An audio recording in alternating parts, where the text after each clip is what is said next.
सभी हमारे पत्रकार भाई देशवासियों को नव वर्ष की शुभकामनाएं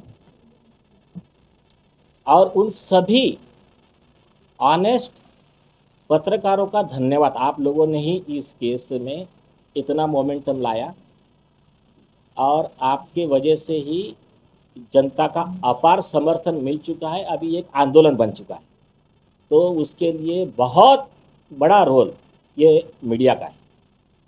इसके साथ ही कुछ मीडिया है, फ्यू, मेजॉरिटी तो हमको ठीक ही लगे, उन्होंने एकदम झूठा नैरेटिव आरोपी के साथ कॉन्स्पिरेसी करके ऐसा चलाया कि इस केस में लीडिंग इंग्लिश न्यूज़पेपर आप टाइप करोगे ना, आपको मालूम पड़ जाएगा कि ये किन्होंने चलाया करके, कि दिशा सालियान के केस में सीबीआई ने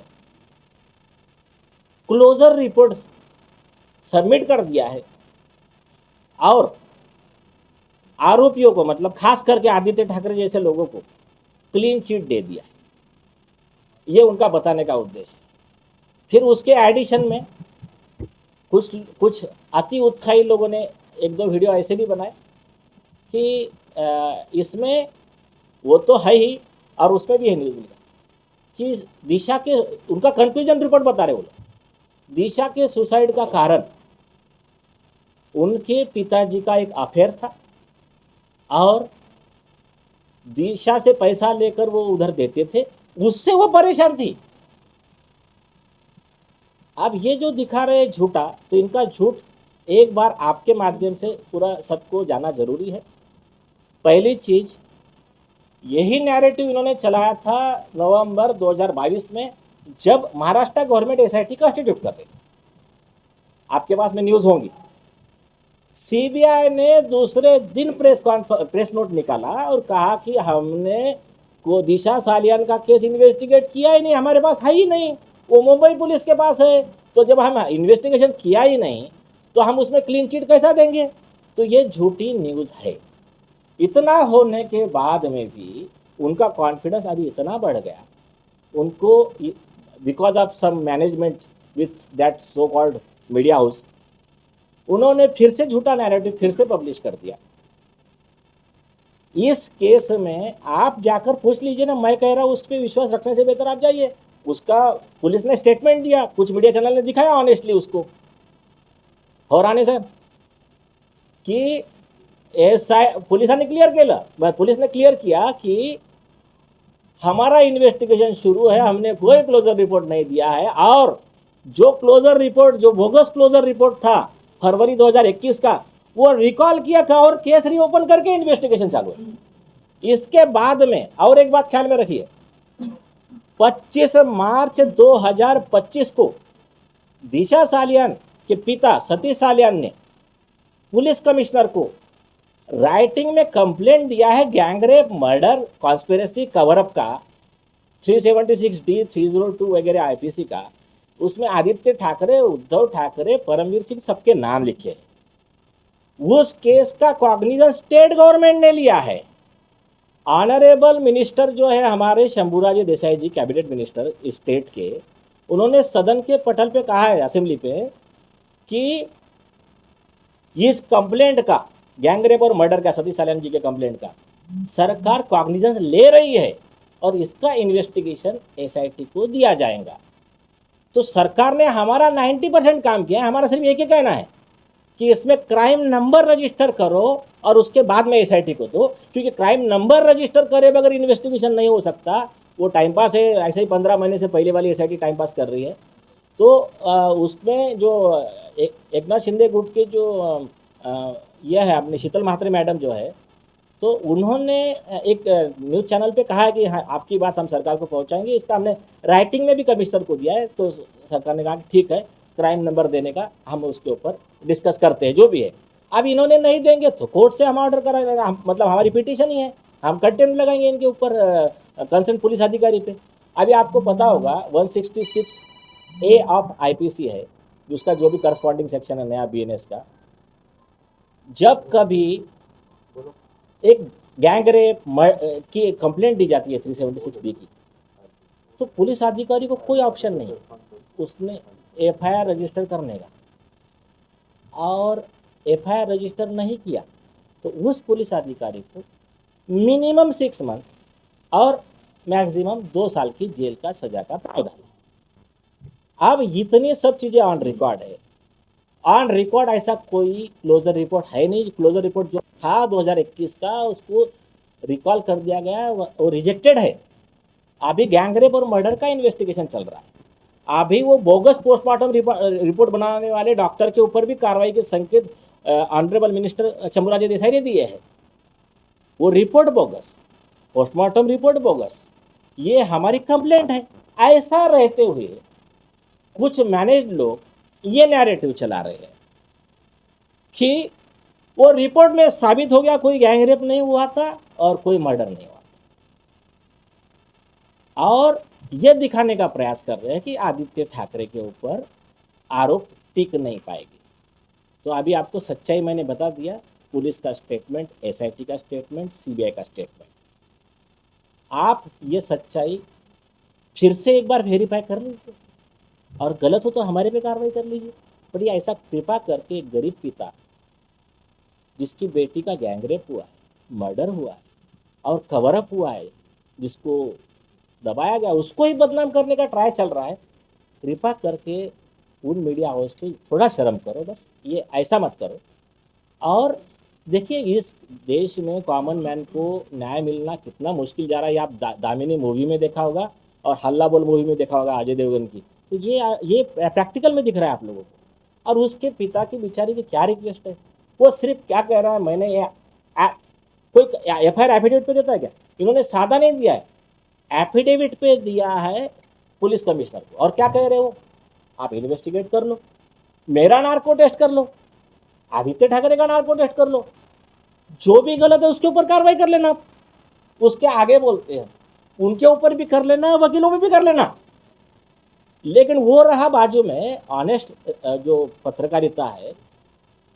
आज हम देख रहे थे आरोपी आदित्य ठाकरे पत्रकार परिषद ले रहे हैं, जो यहाँ पर घुमा घुमा के सवाल पूछ रहे थे वो गरीब पिता के बारे में। एक की हिम्मत नहीं हुई दिशा सालियान का सवाल पूछने की, एक की हिम्मत नहीं हुई ये पूछने की कि आपने झूठ क्यों बोला था, उस दिन आप वहां नहीं थे। दूसरे ने ये क्यों नहीं पूछा किसी ने कि आपने झूठ क्यों बोला कि रिया को आप जानते नहीं थे। ये सवाल क्यों नहीं पूछा कि आप ड्रग्स का बिजनेस करते हो, नारकोटिक्स ब्यूरो के फोन सर्विलेंस में मिला है कि तुम ड्रग पेडलर हो। और जा बिगाड़ने दीजिए, बाकी के आरोप तो छोड़ दीजिए, पर यह सवाल क्यों नहीं पूछे। दूसरा यह सवाल क्यों नहीं पूछा कि आपके ऊपर वो खुलेआम आरोप कर रहे हैं, आप उनके ऊपर डिफामेशन केस क्यों नहीं फाइल करते। तो ये जरा थोड़ा सा एक रिक्वेस्ट है कि थोड़ा सा जरा जो तथाकथित मीडिया है, बाकी सब मैक्सिमम हमको अच्छे लगे, उन्होंने हमारा फेयरी रिपोर्टिंग किया है, तो उनको जनता के सामने एक्सपोज करने के लिए हमारा ये प्रयास था।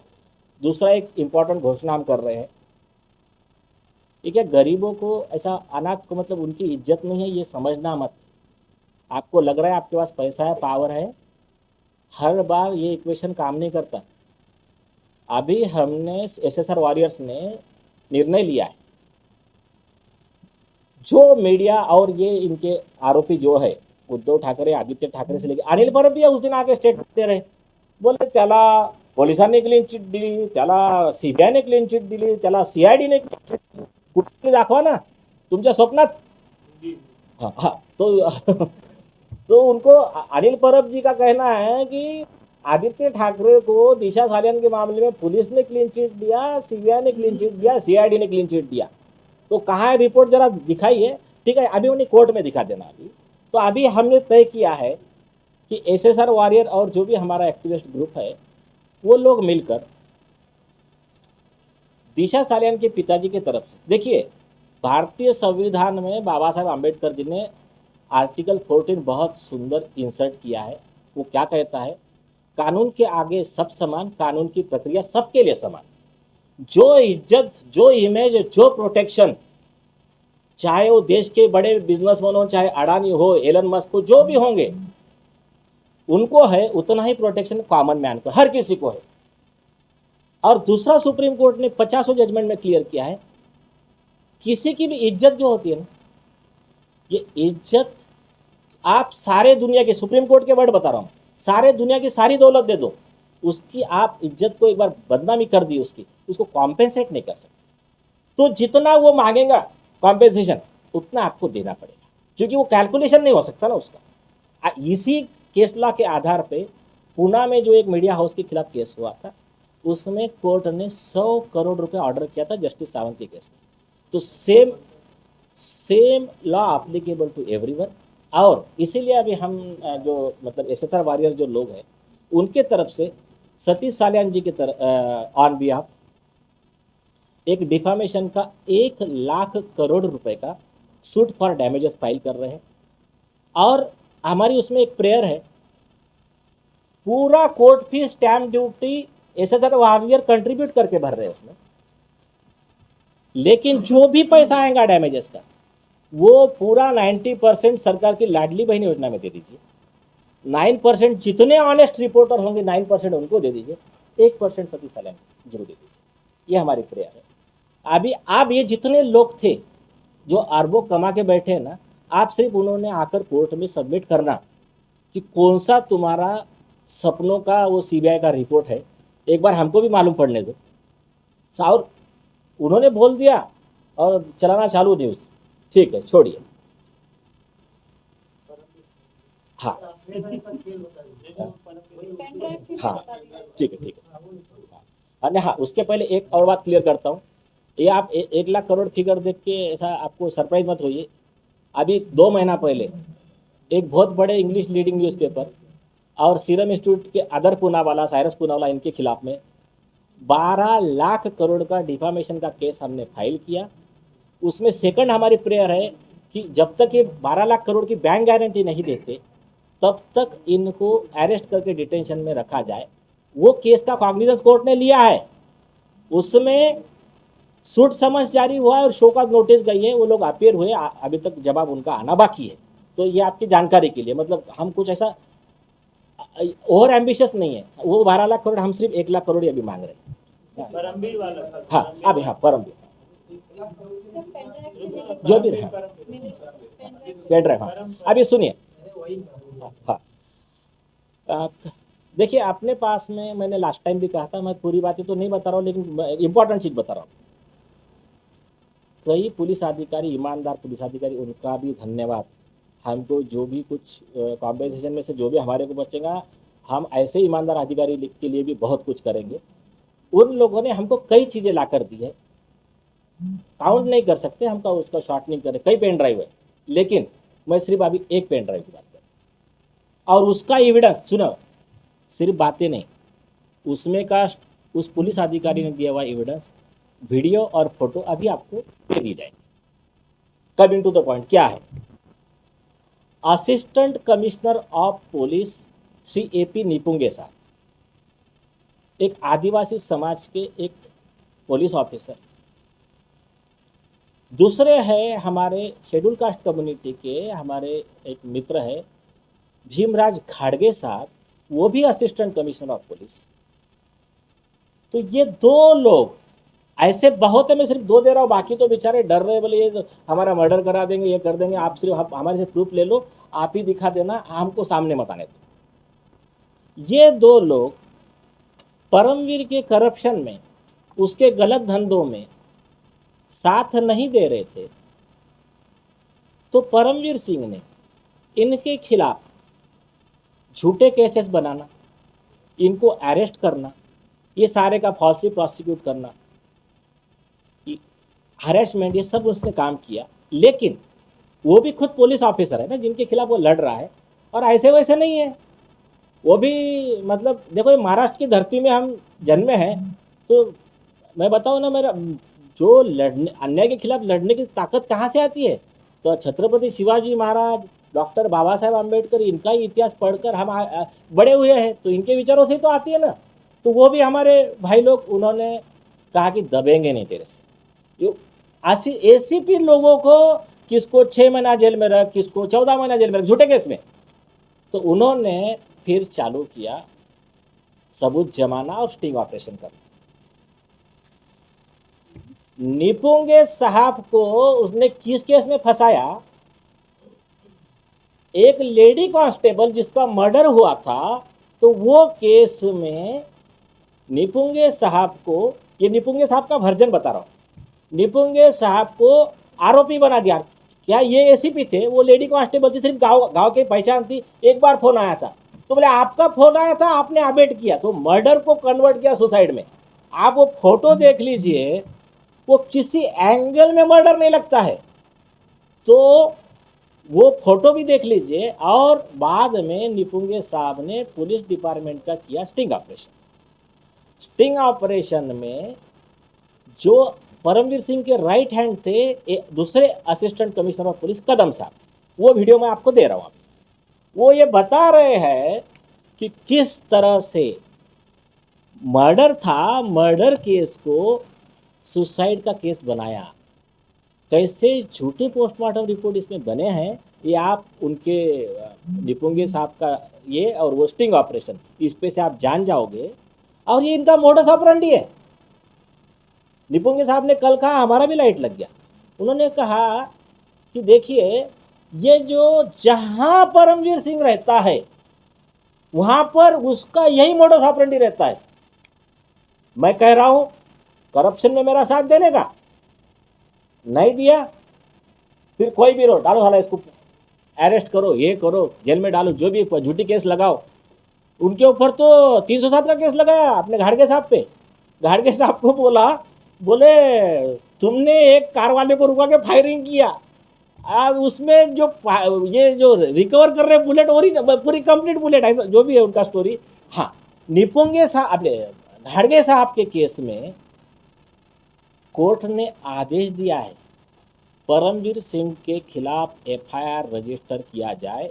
और मैटर एट्रॉसिटी एक्ट के तहत आपने एक शेड्यूल कास्ट के महार समाज के व्यक्ति को झूठे केस में फंसाया, हरास किया करके आपके खिलाफ एट्रॉसिटी एक्ट के तहत केस चलना चाहिए और उनकी कंप्लेंट लेने से मना करने वाले पुलिस अधिकारी पर भी कार्रवाई होनी चाहिए, ऐसा आदेश दिया कोर्ट ने।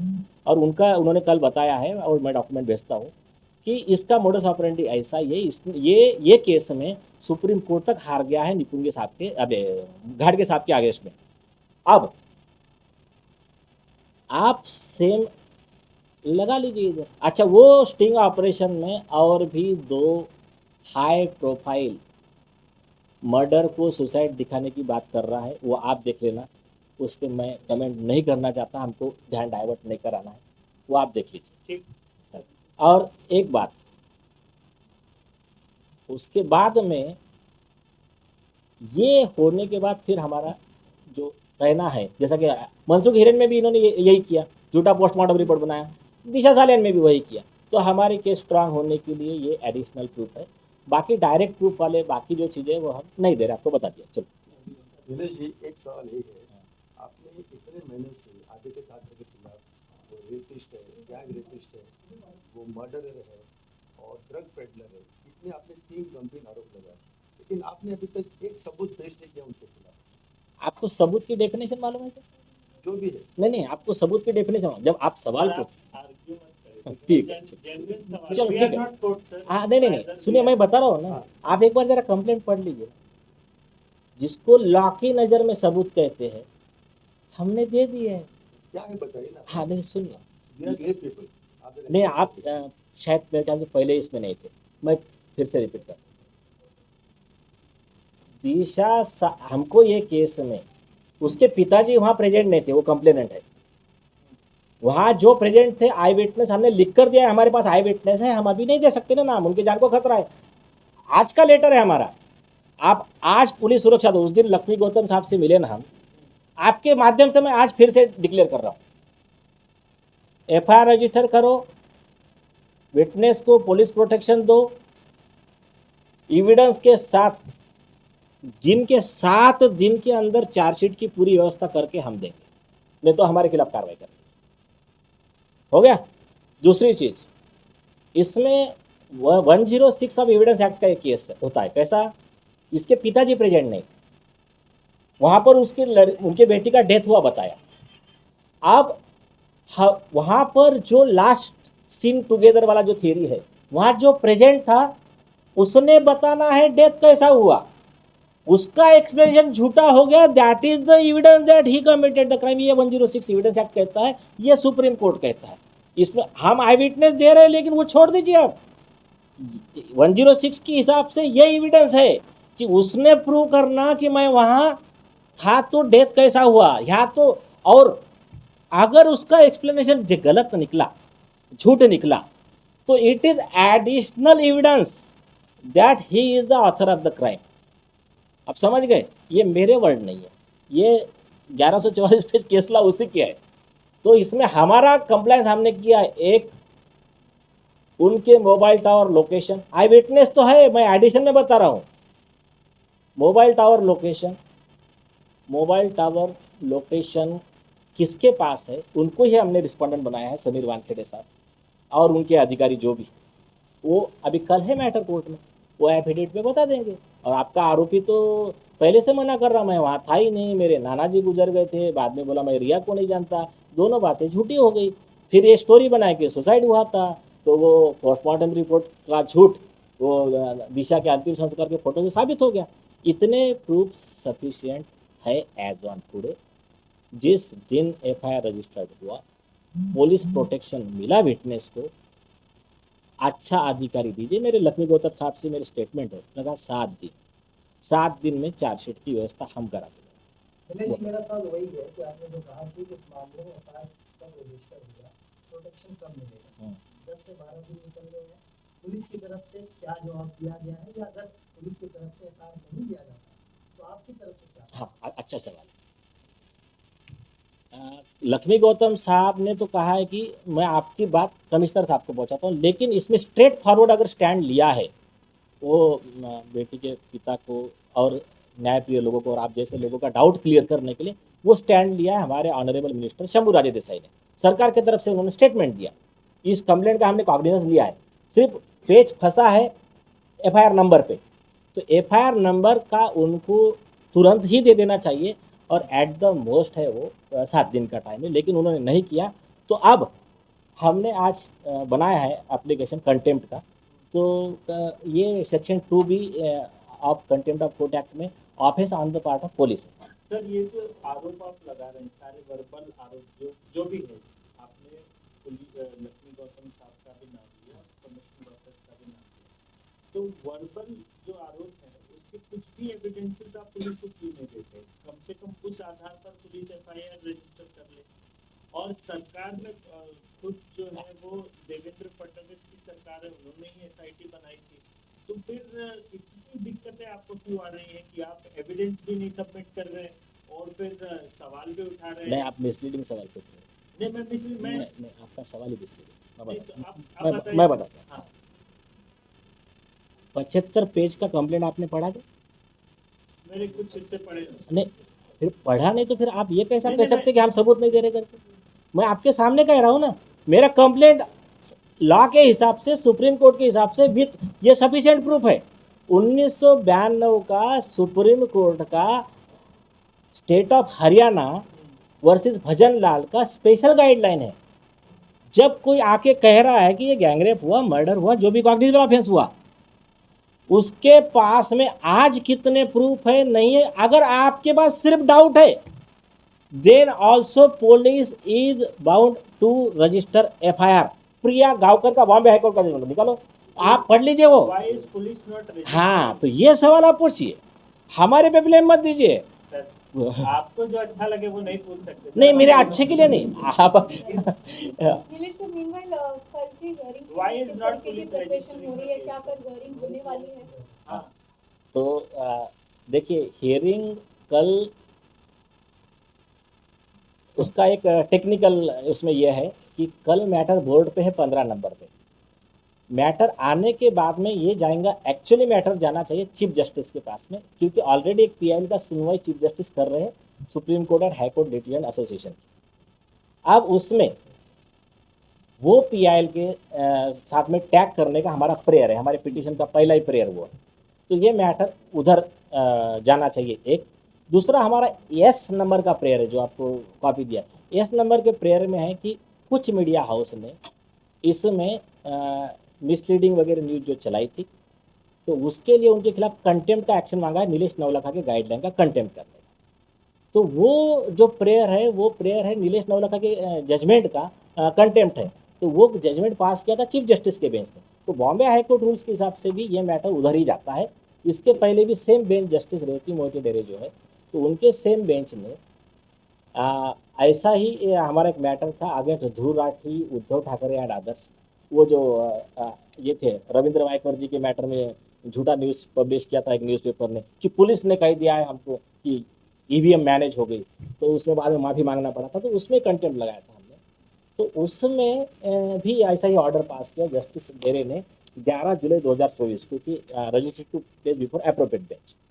तीसरा रीज़न है कि ये मैटर उनके कोर्ट में वैसा भी नहीं चल सकता है। उसके 2-3 रीज़न है। पहला रीज़न ये है कि जस्टिस रेवती मोहिते डेरी की सिस्टर जो है श्रीमती विद्या चौहान, वंदना चौहान, हाँ थोड़ा जो भी, तो वो जो है वो शरद पवार गढ़ की नेता है, फॉर्मर एमपी है, और वो उन्होंने एक जो मिसलीडिंग स्टेटमेंट दिया इस केस से रिलेटेड, तो हमारे एफआईआर में वन ऑफ द अक्यूज वो भी है। तो ये कॉन्फ्लिक्ट ऑफ इंटरेस्ट है, उसमें वो केस नहीं चल सकता है। दूसरा, जस्टिस रेवती मोहिते डेरे और जो फॉर्मर चीफ जस्टिस थे बॉम्बे हाई कोर्ट श्री देवेंद्र उपाध्याय, तो इन दोनों के कुछ क्रिमिनल ऑफेंसेस के बारे में हमने माननीय राष्ट्रपति जी को एक सैंक्शन फॉर प्रोसिक्यूशन मांगा था under section 166, 218, 409 reading 120B 34 of IPC. उन्होंने हाईकोर्ट की मशीनरी का मिसयूज किया, इसलिए वो केस का नंबर राष्ट्रपति कार्यालय के पास 28 अक्टूबर 2023 का कंप्लेंट, अभी नया नहीं है, PRACCE 2023-45491। तो उसमें हमको सैंक्शन मिल चुका है उनके प्रोसिक्यूशन का, तो वो भी एक रीज़न है। सर आपको सैंक्शन राइटिंग में मिला है? सैंक्शन, हाँ अच्छा हो गया पूछा। 218 ऑफ BNSS क्या कहता है, हमने एप्लीकेशन दिया, उसको 3 महीने में रिजेक्ट नहीं किया, मीन सैंक्शन इज अकॉर्डेड। हाँ, तो ये हमने उसमें सब कर दिया और उनको बात भी हो गई है राष्ट्रपति कार्यालय के अधिकारी से। हमने कहा कि आपने हमारा रिजेक्ट नहीं किया, हम we are going to proceed further, तो बोले यू कैन प्रोसीड।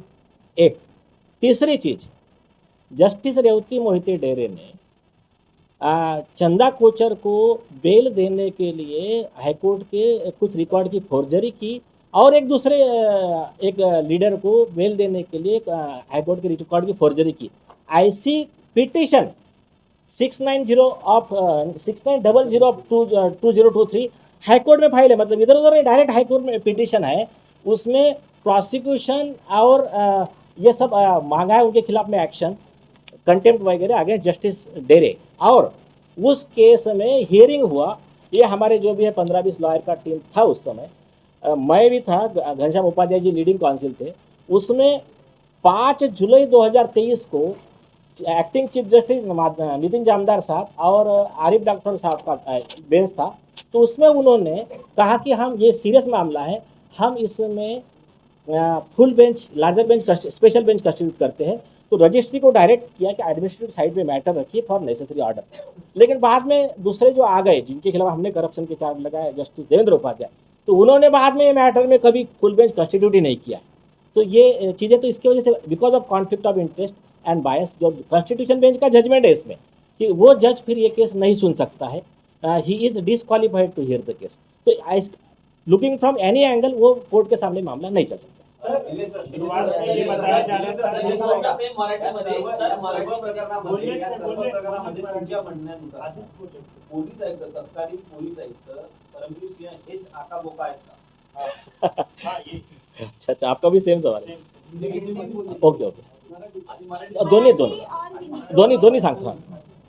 बाकी आवाज एकदम पूरा प्रिपरेशन करके आए दिख तर हाँ ठीक है। तो देखिए, इसमें जैसा निपुंगे साहब ने कहा, जहाँ परमवीर सिंह रहता है वहाँ पर यही होता है। तो आपको मैं बता रहा हूँ, अभी तक जो अवेलेबल एविडेंस है उसमें आईपीसी 409 में परमवीर सिंह को उम्र कैद की सज़ा तक पहुँचाने के प्रूफ्स हमारे पास है। 2 एविडेंस अगर मैच हो रहे हैं तो फिर वो मर्डर में भी को अक्यूज बन सकते, प्लॉटिंग द मर्डर, और फिर वो फिर सीरियस ऑफेंस हो सकता है। लेकिन एज ऑन टुडे भी आजीवन कारावास की सजा के वो आरोपी है 409। सर, जब आप परमवीर सिंह का नाम लेते हैं तो वो मुंबई के पूर्व सीपी रहे और उनके नेतृत्व में पुलिस अधिकारी आपके विटनेसेस में आप उन पुलिस अधिकारियों को भी अपना विटनेस बनाएंगे क्या, जो जिन लोगों को जो है वो जो लोग जांच कर रहे थे? बिल्कुल।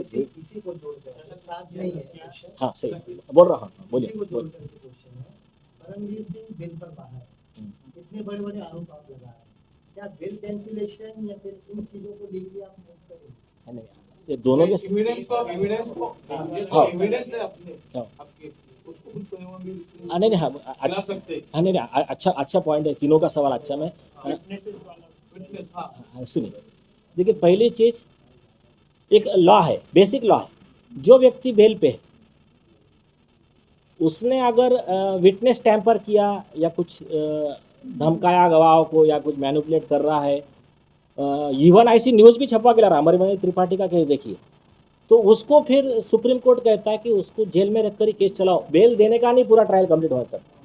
एक दूसरा, देखिए हमारे पास में परमवीर सिंह के खिलाफ एविडेंस देने वाले मैक्सिमम पुलिस ऑफिसर ही है। कल को मैं आपको और एक एडिशनल शॉकिंग एविडेंस बताता हूं।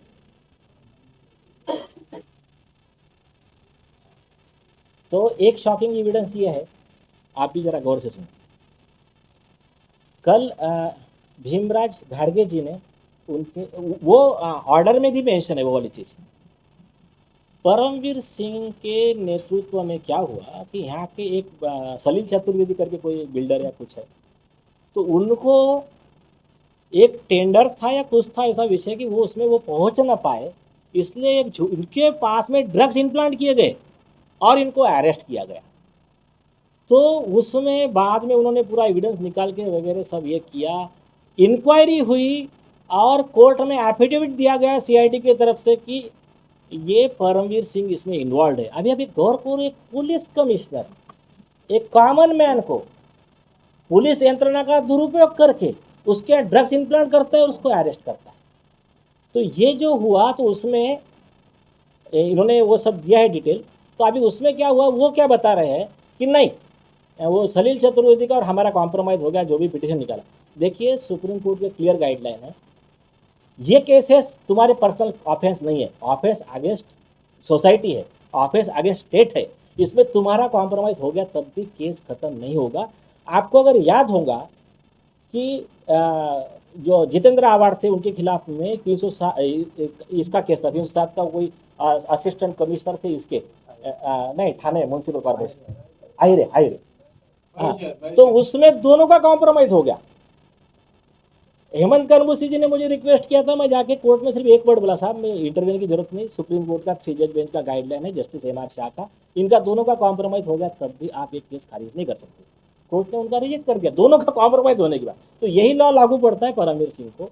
सिर्फ हमारी आप सबके माध्यम से सरकार से हाथ जोड़ के कि कृपा करके आप एक, जब सीबीआई आएंगी तब आएगी, आप अच्छे जैसा सदानंद दाते साहब थे ऐसे बहुत ऑफिसर है अभी भी इधर, तो भले उतने स्ट्रिक्ट नहीं होंगे, हर एक का अपना स्टाइल है। अब उनको लेकर एक अच्छा ग्रुप बनाइए और ये गंदगी साफ कीजिए, कॉमन मैन को और हमारे आने वाली पीढ़ी को एक ज़रा अच्छा समाज देने में थोड़ा आप कर रहे हैं। देखिए एक बात तो सही है कि ये गवर्नमेंट है इसीलिए हम इतना फ्रीली बोल पा रहे हैं, आरोपियों की गवर्नमेंट में बोलना तो मुश्किल था। तो हमारा ये गवर्नमेंट के प्रति आभार भी है, लेकिन एक एडिशनल रिक्वेस्ट है कि आप थोड़ा सा और ज़्यादा बढ़ के ये काम कीजिए बस। एक तस्वीर का जिक्र आप लोग बार बार करते हैं कि दिशा सालियान जब गिरी तो उन्नत अवस्था में थी, she was in news condition. उस तस्वीर को क्या आप लोगों ने देखा है क्या, और अगर देखा भी है तो क्या ब्लड के निशान या घाव के निशान आपको उस तस्वीर में दिखे हैं या क्या है? क्योंकि आप जब इतने कॉन्फिडेंस से बोलते हैं तो निश्चित रूप से आपके पास कुछ तो एविडेंस होगा इस संदर्भ में। जो तस्वीर अभी सामने आई आहे ती तर शवविच्छेदनानंतरची आहे, त्यामुळे ते तर नॉर्मल बहुत करूनच confusion है देतात, उसके त्यामुळे लिए। त्याच्यात नाही नाही नाही, डोकं फुटलेलं वगैरे ते नॉर्मल कसं होणार मॅडम? ते चेहरा फुटले ते नॉर्मल कसं होणार? ते नॉर्मल नाही करू। आपका सवाल का जवाब देता हूँ। हाँ, उसका चेहरा भी है बहुत नॉर्मल दिख रहा है, जो हाँ। जो यस, जो तस्वीर बाहर आई भाई वही तो बोल रहा हूँ, जो चेहरा नॉर्मल है ना, यही एविडेंस है हमारा। और इसके कई आई विटनेस है। तो मैं वही उसी से जुड़ा हुआ सवाल है कि क्या आपने वो पूरी तस्वीर देखी है जो मूड अवस्था में, जो आप बार बार दावा करें कि मूड अवस्था में थी, मैं आपको और बहुत कहाँ कहाँ चोट के निशान हाँ। आपने देखे? ज़्यादा चीज़ नहीं बताऊंगा, मैं सिर्फ 2 चीज़ बताऊंगा। एक आई विटनेस जो भी पर्सन है उसका एक जो स्टेटमेंट हमको बताया मैं बताता हूँ। ज़्यादा मैं बता ही नहीं सकता क्योंकि ये क्या कर रहे हैं, इधर हम कुछ बोलते हैं और मुझे कई एक दो हमारे मित्र हैं, क्या प्रभाकर जी सूर्यवंशी भी है और हमारे कुछ सर केस के संदर्भ में हाँ वही बता रहा हूँ। उन्होंने हमको एक सलाह दी है कि आप ज़्यादा मीडिया में डिस्क्लोज मत कीजिए, थोड़ा सा ये हो सकता है। फिर भी मैं एक चीज़ आपकी डाउट क्लियर करूँ, आई विटनेस है एक, अब आई विटनेस से आगे आपको और क्या चाहिए? और ऐसा वर्ड नहीं है, उस आई विटनेस की टेस्टिमोनी को हर चीज सपोर्ट कर रही है। मतलब 2 चीजें होती है, मैं आपको एक और कॉमन मैन के इनिशियली वो साइड विटनेस का स्टेटमेंट रिकॉर्ड किया गया था, नहीं नहीं तो वो उस वक्त मौजूद था जब वो कि नहीं, अभी ज़्यादा मैं नहीं बता सकता, नहीं बता सकता, नहीं, प्लीज सर, प्लीज आप- प्लीज। अच्छा नहीं प्लीज फोर्स मत कीजिए, सवालों का जवाब नहीं देते। नहीं आप कुछ भी समझ लीजिए, मैं किसकी जान धोखे में नहीं सर, डालता। सर, मराठीमध्ये सांगा, मराठीमध्ये सांगा. परमवीर सिंगचं नाव एवढं पुढे येत आहे तर त्यांची बेल कॅन्सल व्हावी यासाठी काय प्रयत्न करणार का काही पुढची बाजू उचल करतात आणि परमवीर सिंग जे काही एव्हिडन्स आहेत त्या एव्हिडन्सला ते हलवू शकतात. ते आता बेलवरती बाहेर आहे आणि ते परमवीर सिंग मेन हिरो आहे त्या पूर्ण केसचा असं बोलू शकतो आपण. मेन आका आहे, ठीक आहे. असं असताना असं असताना मास्टरमाइंड. तुम्ही मास्टर माइंड असं असताना ते बाहेर आहे तर तुम्ही असं काय करणार? हे बघा, एक सिंपल गोष्ट आम्हाला जे आमच्या लेवलवर आहे, एक विनंती तर आम्ही करू शकतो की त्याला सगळ्यात पहिले ठीक आहे, बेल कॅन्सल वगैरे तर तिथं सरकारनं ज्या केसमध्ये त्यांना बेल आहे ती बेल कॅन्सलचा अर्ज सरकारने लावावा. आमच्या केसमध्ये जर ते अँटिसिपेटरी बेलला वगैरे आलं तर आम्ही विरोध करू, पण आम्ही हे एक विनंती तर आत्ता करणार आहोत, म्हणजे उद्या परवा आम्ही आमचं हे झाल्यावर पत्र पाठवणार आहोत की परमवीर सिंग हा मुंबई पोलिसांच्या कोणत्याही किंवा इथे याला महाराष्ट्रात नका राहू दे, त्याला बाहेर पाठवा असे आदेश केलेले आहे कोर्टाने की तुम्ही महाराष्ट्रात दिसायचं नाही, ते अरेस्ट होईल नंतर तेव्हा होईल. तर आम्ही ही विनंती आम्ही पत्र पाठवणार आहोत.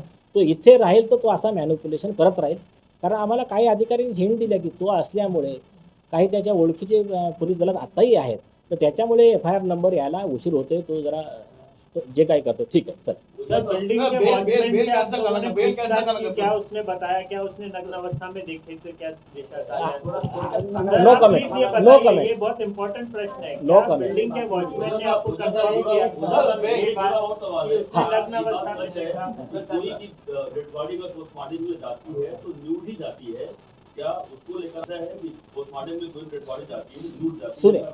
सुनिए आप एक गौर कीजिए, 8 जून 2020 के पहले के आप पोस्टमार्टम रिपोर्ट चेक कर लेना, और दिशा के मर्डर के बाद में इन्होंने पोस्टमार्टम के फॉर्म कैसे बदले वो चेक कर लीजिए. दूसरी चीज़ देखिए, हम वो पोस्टमार्टम के न्यूड वाले इस पे ज़्यादा रिलाई नहीं कर रहे, हम तो आई विटनेस पे रिलाई कर रहे हैं. जहाँ वो उसकी न्यूड बॉडी थी ना, हम आई विटनेस पे रिलाई कर रहे हैं. कन्फ्यूजन दूर कर लीजिए आप. नीलेश, एक इम्पोर्टेंट सवाल ऐसा है कि 4-5 साल पहले यही सतीश सालियन ने कहा कि उसका बेटी का रेप नहीं हुआ, मर्डर नहीं हुआ, ये एक्सीडेंट था, सुसाइड बोलते उसके साथ, और इतना तक कि उसने नारायण राणे नितेश राणे के खिलाफ उसने कंप्लेंट भी किया. तो और अभी वो कह रहे हैं कि रेप था, मर्डर था वगैरह. तो मेरा सवाल ये है कि तभी उसके ऊपर किसका प्रेशर था?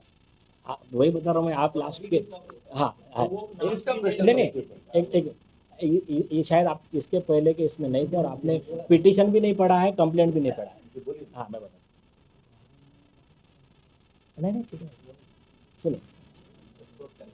हाँ, ये मैटर में जो एक ऐसा मान के चलिए कि सतीश सालियान जी ये केस में है ही नहीं, कल चल के इन्होंने प्रेशर लाया और सतीश सालियान जी ने कोर्ट में लिख कर दे दिया कि मुझे आगे केस नहीं चलाने का है, तब भी ये केस में आरोपी नहीं बच सकते.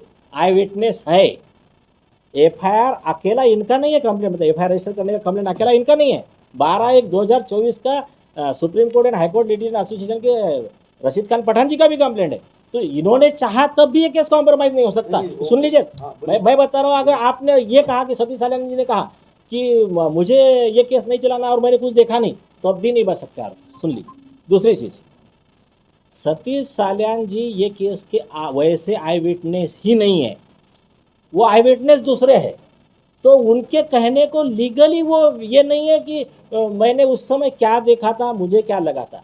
तीसरी चीज़, उन्होंने खुद होकर अपने एफिडेविट में डिटेल दिया कि मुझे इन लोगों ने, पुलिस ने, मालवनी पुलिस, किशोरी पेडनेकर, रोहन राय, इन्होंने गुमराह करके, सीधा आदमी आपने देखा होगा यार, वो बेचारा बहुत सीधा आदमी है, गरीब आदमी है, एक हाथ थोड़ा सा उनका स्पेशली एबल्ड पर्सन है वो, और उनको हैंडीकैप का सर्टिफिकेट है। वो आदमी को ज़्यादा दुनियादारी नहीं मालूम, उन्होंने एफिडेविट में दिया। मुझे लगा पुलिस कह रहे सही है बाबा, मैं, और दूसरे अलावा जो उनको प्रेशर लाया गया वो उनके स्टेटमेंट में दिया गया। किशोरी पेडनेकर उनके घर पे जाती है। अभी मुझे इतना बताइए, ये जो आरोप लगते हैं कि राजकीय राजकारण, पॉलिटिकल प्रेशर, अरे भाई पॉलिटिकल प्रेशर क्या था जब आदित्य ठाकरे उसमें आरोपी है और उसके पार्टी की किशोरी पेडनेकर उनके घर पे जाती है और उनको कहती है कि ये नीतीश राणे को, नारायण राणे को चुप करना पड़ेगा, तुम्हारी बेटी की बदनामी कर रहे। इनको पता नहीं, इनकी साइन लेके जाते हैं और उनके ऊपर एफआईआर भी कर लेते हैं। तो उसको कहते हैं राजकारण, उसको कहते हैं मिसयूज ऑफ पावर। यहाँ पर तो वो पिता एफिडेविट पे आता है हाई कोर्ट में, झूठा एफिडेविट दिया, बाद में अगर झूठा एफिडेविट दिया तो उन पर कार्रवाई हो सकती। बाद में पुलिस कमिश्नर जाता है, पुलिस कमिश्नर ने झूठा कंप्लेंट दिया। अगर किसी के खिलाफ में गैंगरेप और मर्डर की झूठी कंप्लेंट दे रहे तो ये देने वाले के ऊपर भी उतनी कार्रवाई हो सकती है ना। तो आप ये बात को समझ लीजिए, उन्होंने पूरा उसमें डिटेल दिया है और अभी इससे ज़्यादा मेरे ख्याल से बताने की कुछ जरूरत है नहीं। हाँ बोला। मुद्दा याच्यामध्ये असा आहे की तुम्ही जो आरोप करताय की पूर्व पोलीस कमिशनर राहिले, पोलीस आयुक्त राहिले, आता विद्यमान पोलीस आयुक्त आणि विशेष पोलीस आयुक्त आहेत, हाँ ते न्याय देतील का या केसला? तुम्ही म्हणताय तुम्ही जॉईंट सीपीची प्लेस घेतली, पण त्याच्यामध्ये अजूनही काही निघाले नाहीये. सीपी तुम्हाला न्याय देतील का असं वाटतंय? द्यायला पाहिजे, नाहीतर मग त्यांना कोर्टात उत्तर द्यावं लागेल की का देत नाही आहे. म्हणजे आता आहे ना, आता कोर्टात मॅटर आहे. नीलेश जी, एक अहम सवाल है। आपने कहा कि डिफेमेशन का जो अमाउंट आएगा, वो कंपनसेशन जो आएगा, वो 90% अमाउंट जो है लाइवलीहुड योजना को। महाराष्ट्र में कई अहम मुद्दे हैं, किसान आत्महत्या कर रहा है, उनका कर्ज माफी, आखिर उन योजनाओं पर क्यों फोकस नहीं गया, इस पर गया आपका? हाँ सुनिए, देखो जो लाडली बहन योजना है ना, वो चाहे किसान हो या हर घर की लड़की है ना यार, हवा सबकी बहन है ना, तो उसके पास जाएगा तो वो सब घर में जाएगा ही पैसा, बस यही है। सर इसके पहले भी आपने जो है बिल गेट्स और अदर पूना वाले के ऊपर आपने केस किया था। हाँ। उसके बाद जो 1000 करोड़ की पेनाल्टी भी आपने की थी बिल गेट्स के ऊपर। हाँ। और उसके बाद सुना गया कि आपके साथ में जो सपोर्ट है एलन मस्क और बिल गेट्स का है, तो क्या चीजें हैं और इस केस में क्या है? नहीं सुनिए, ये 3-4 दिन से ये भी आरोप चल रहे हैं। हाँ नहीं ये भी आरोप चल रहे हैं, सुनिए कि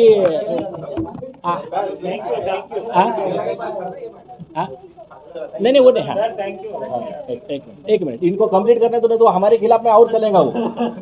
देखिए एलन मस्क ने जो हमारे फेवर में ट्वीट किया है और ट्रम्प गवर्नमेंट में हमारे दोस्त ऑफिशियल गवर्नमेंट में आए हैं अभी, तो इसका मतलब ये नहीं कि उनके स्पॉन्सरशिप पे ये केस किया गया, ऐसा नहीं है। हमारा वो आंदोलन है कि जो गलत टीका देकर लोगों के साथ में जो ये किया गया उसके ऊपर हमारा केस है। और हमारे व्यू को सपोर्ट वाला व्यू एलन मस्क ने भी लिया था। रॉबर्ट कैनेडी जो है उनकी मिनिस्टर अभी, उन्होंने हमारे फेवर के जो ये हमारी जो ये डॉक्टर स्नेहल लुनावत का डेथ हो गया, बाद में वो ये यादव किरण यादव जी है उनका बेटा हितेश कड़वे, तो इनके डेथ का केस का उन्होंने रिपोर्टिंग किया था। तो वो लोग मतलब हमारे विचारों का ये है, तो वो ऐसा स्पॉन्सरशिप नहीं है। हमने मुख्यमंत्री को पूछा सवाल, हाँ। मुख्यमंत्री